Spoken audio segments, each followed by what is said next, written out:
Rob, you want to pull up the voting that they did yesterday, last night, the results of it. So the Rules Committee voted 149, motion by McGovern to make in Order Amendment 50, which this was in regards to the files to be preserved and release any records related to Jeffrey Epstein. 5-7, they lost. What? And the people that said yes were all liberals, except for one Republican. And the people that said nay were all Republicans. Tom, why would Republicans not want to release all the records on Jeffrey Epstein? This is now really, really, really bothering me. This vote last night, I asked this question. Why wouldn't all of these people, because this is what people talked about during the election, during the campaign. And by the way, during some of their campaigns too. It's not just the president. It was other people about reelect me, send me back to Washington, and I will make sure they're JFK, MLK, Epstein, the files are released. Some of these people, I want to find some of these people that were conservatives, they campaigned on that. You know, and Ro Khanna, who's been on this podcast, puts a motion out and says, okay, folks, I'll tell you what, let's all vote on it. Do we put a motion in place that says you should preserve and release the information? That's all Ro Khanna was doing there. And so, and it's just shocking who's protecting who, because this is like a clear cut, statement here. Oh, if he has something, we're not going to compel him in this forum to push it out. Yeah. Yeah. That's what they're saying. And that bothers me. This really bothers me when I'm told, don't look at anything, nothing to see here. I have a position that I'm wondering, Tom, if... But on this vote, these votes are bothersome. That's what I was wondering. I'm trying to think strategy. That's all I'm thinking about right now. I'm trying to think strategy right now because it's one of two things. Either everybody there is there to protect the president, or everybody is taking this position because some sort of strategy. And I have some thoughts, but I want to go to Adam first. Well, Adam. let me hear your thoughts. Okay. In fact, I love that I literally just wrote, there's two things. Either Donald Trump is compromised, meaning they have something on him, number one, or number two, somebody else is saying, don't dare release it because we're on it. Or there's another or. Yeah. Or there's another or. So let's go through all three ors. They're using it? So let's go through all three ors. So number one is Donald Trump's on it. Okay. All right. So let's say that's the one where he doesn't want to go through it. That's an easy one. If it's on there, it's on there. If it's not, it's not. If it's on there, prove it. But my suspicion to think he's on there is so low because Obama would have had it. Yep. Biden would have had it. They would have done everything in their power. But what if they're on it, Pat? But what if they're on it? Let me make my point, and I'm gonna hear everybody's thoughts. So the second thing that to me is if Trump's on it, they would have used it, they would have destroyed him, they would have smashed him. They would have never let him get into the White House. Ever let him get to the White House. So that's one. Two, the Republicans don't want to release it because, a lot of them are on there. And, a lot of the money people are on there, so they don't want to release it because of whatever reason. Let's go to three. Politics is super nasty, right? So just think about the game of politics. Play the game. Okay. Not as an outsider, be one. We're not politicians. We're not in the game. You're a podcaster. You're giving opinions. Yes. You're giving your thoughts. You're giving your perspective. You're not in the arena. You're not playing the game in the arena, right? You're not. We're spectators. We're spectators in the game of politics. Yes. We're spectators in the game of politics. Okay. But not go inside, okay, and play the game of politics. When you wake up in the morning and you have ambitions of moving up in politics, not if you wake up in the morning like, I'm just going to do my job and that's what I'm going to do and what is the reports I need to look at to respond. No, that's a person that's just being a congressman or a senator. I'm talking about you are super ambitious. Man, one day I want to be that president, vice president, House of Rep. I want to be Speaker of the House. You're super ambitious, right? Nothing wrong with the way you're there. What is the first thing you look for when you wake up in the morning? Controversy on your opponent to call their asses out, okay? You're looking for any fumble you look for to call them out. Any fumble to look for to call them out, right? Doesn't matter what it is. Boom. Like Newsom's the best at it. First thing in the morning, he wakes up. Forget about what's going on in California. The first thing he looks at is, did Trump have a fumble? Did DeSantis have a fumble? Did Nashville, Tennessee have a fumble? Did Texas have a fumble? Let me call their asses out. Why is he doing that? He's trying to be number one. He wants to be a president, okay? In the last 6 months, President Trump hasn't had a bigger fumble than this one. What has Clinton said about it? Zero. What has Hillary Clinton said about it? Zero. What's Biden said about it? Nothing. How about Jill? How about Barack? How about Michelle? How about Schumer? Why haven't they said anything about it? This is an easy opportunity to do one of these things. 100%. You think Obama's going to get a let her chance like that go? You think Hillary? You think Hillary's going to let her chance go? Crickets. Can I ask why they haven't said anything? Why haven't you said anything? Is it because you're such a statesman and you're so noble and it's not the proper thing to do because we're not the president today and we're not like other people that go after the prior administration? I mean, Obama went Never after stopped him Bush. before. Obama went after Bush every chance. I've inherited this. I've inherited all of this. And how many times? Half of the Americans who never knew, a majority of immigrants who came to America and didn't know what the word inherited meant, they did right after Obama became president because he used the word every flipping day. I inherited this from the Bush previous administration. And how come you're not going after him? Why not? Rob, maybe I'm wrong. Can you go on one of these ChatGPT or Groks and just kind of search it and say, what have the biggest Democratic establishment voices said about the Epstein fumble President Trump had this past week? What has the biggest Democratic establishment voices have the biggest fumble said this week? Okay, let's just see what it says. And then we can specifically ask names. So, Ro Khanna, but these are not the biggest ones. No. Go bottom. Nobody knows Nobody those guys. knows those names. No, I'm saying ask specifically. Like Bill and say, Clinton. like figures like, what about Clinton's, Obama's, Biden's, Schumer, Pelosi's. the Pelosi say something? Pelosi's. Yeah, Pelosi's. Those types of names. That's the establishment, I think Nancy did say something. I think she said something, Pat. Let's see here. Let's see. Clinton's hasn't publicly commented on it. I've been on vacation Why and I didn't wouldn't have good you? coverage.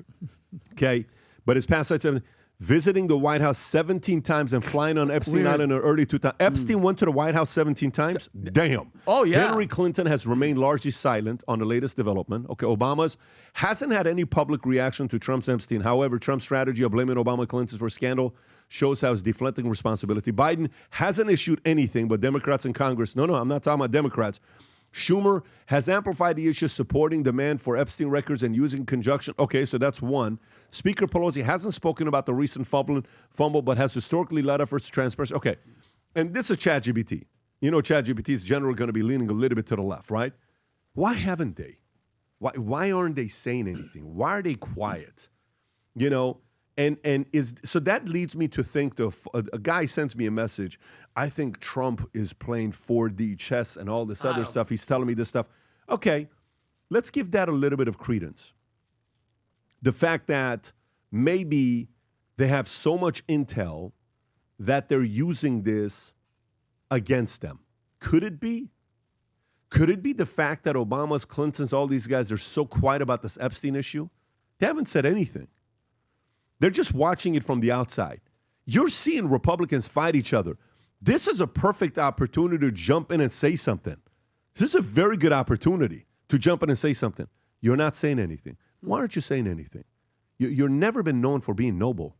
Your good friend Rahm Emanuel, who helped you with the elections when you were in Chicago and you were going to Schwartzman, hoping to get his support, and Rahm Emanuel and Schwartzman had a fight in that hotel room, the event that took place, whether it was a hotel room or a conference. Rahm Emanuel never let a crisis go to waste.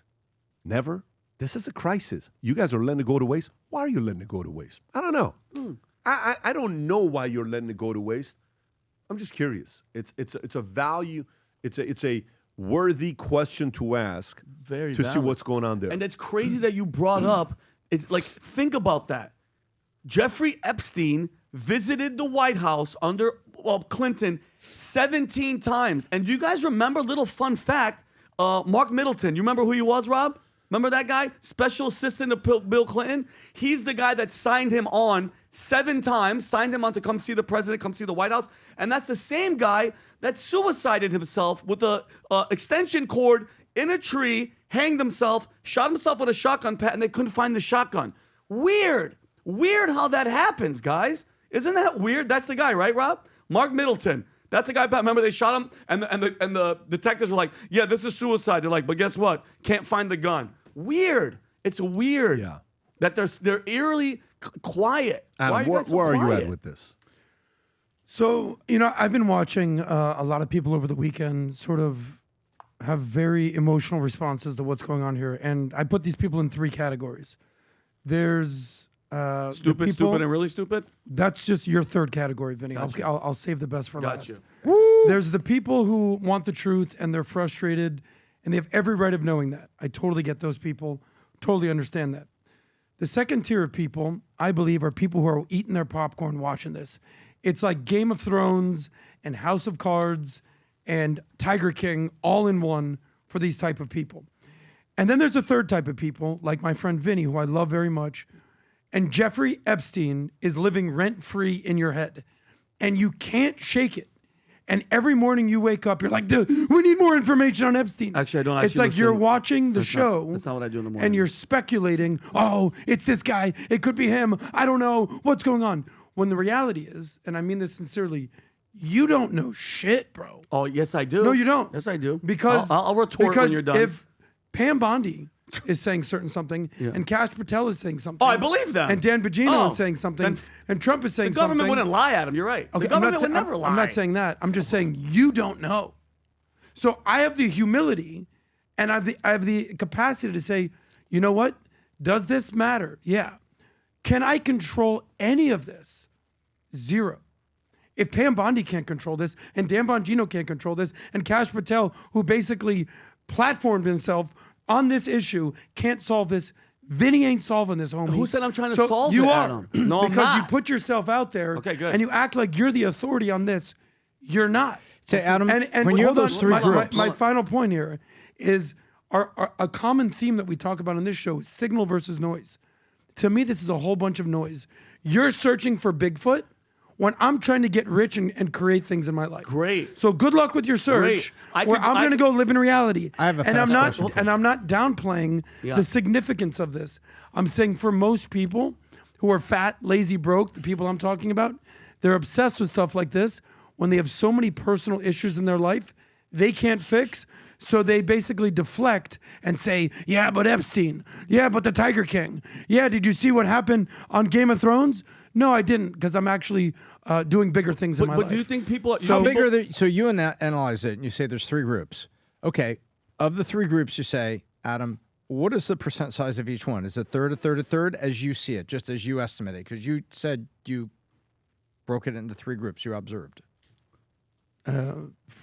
Maybe, maybe not. I don't know. I haven't done the exact math. No, Those are but the- what that's is your a very sense? valid question. What he's asking you is, where do you think majority of people in America fall? These are types of questions we ask on a podcast. You don't have to get 100% right, but what is your assumption of where people fall? I would say there's a vast percentage of people who genuinely care about this. Like More than 50? I care about this. Like this isn't group so 3. Let's be real clear here. This isn't a top 3 issue for me. It may be a top 10 issue. I don't think it's a top 3 for most Americans.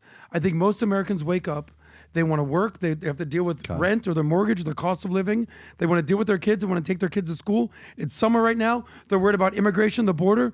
I don't think the average person's waking up going, did we find out about Epstein? So that was a 45-second response. No, to there an was a answer that should have been- 7-second response. No, there's no way 7 That seconds. was. So what And- percentage falls in the category of people that care? Either say you can't answer it, we'll move on. No, But don't take 2 minutes. I didn't take 2 minutes. Take the I took 7 what are the seconds. 3 It just went from categories? 45 seconds Okay, I'm to going to 2 move minutes. on. Let me just come back But over no, here, Vinny. but Go, the Vinny. reality is, hang on. people I'm gonna do go to care Vinny. about Vinny, this. Okay, go ahead. Go We're ahead, not going to Vinny. get an answer Go on a here. rant for Vinny, 30 seconds. Go for it. Yeah, Adam, well, you said so much, and so much of it was bullshit, so I have to kind of process it in my brain, because you think people like me wake up every morning and...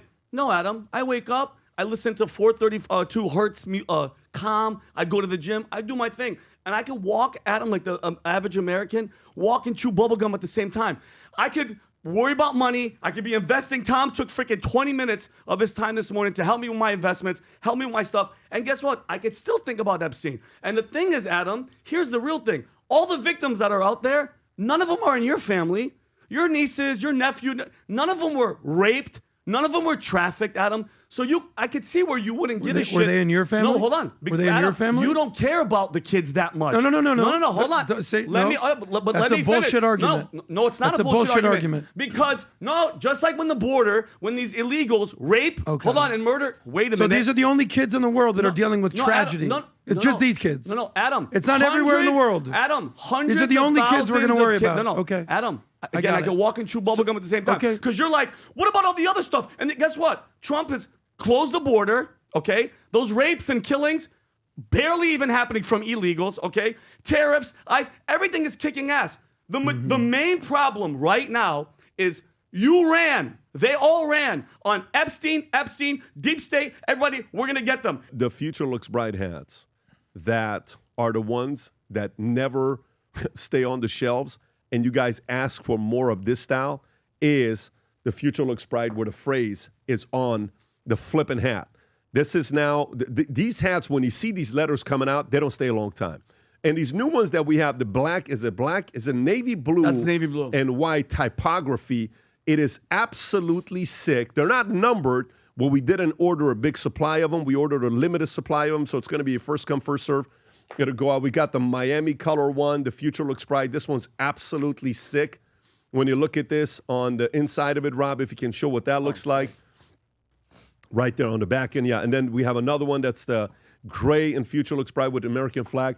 And then obviously those of you that, the community that is just obsessed with the black on black on black, this is the black on black on black, future looks bright. Well, give me the gray. We call this the Chicago special. No, Vinny, give me the gray one. Yeah, the black on black on black. All right, thanks. Mine now. Yeah, the black on black is absolutely sick. But any one of these. So if you're someone that hasn't yet gotten the future looks bright with the phrase on top of it, go get one for yourself. Get it as a gift. Send it to someone. Make someone's day. Buy it for your sales team. Buy it for your office. We are over 300,000 people now representing Future Looks Bright worldwide. And we're 700,000 away from crossing 1 million. If you enjoyed this video, you want to watch more videos like this, click here. And if you want to watch the entire podcast, click here.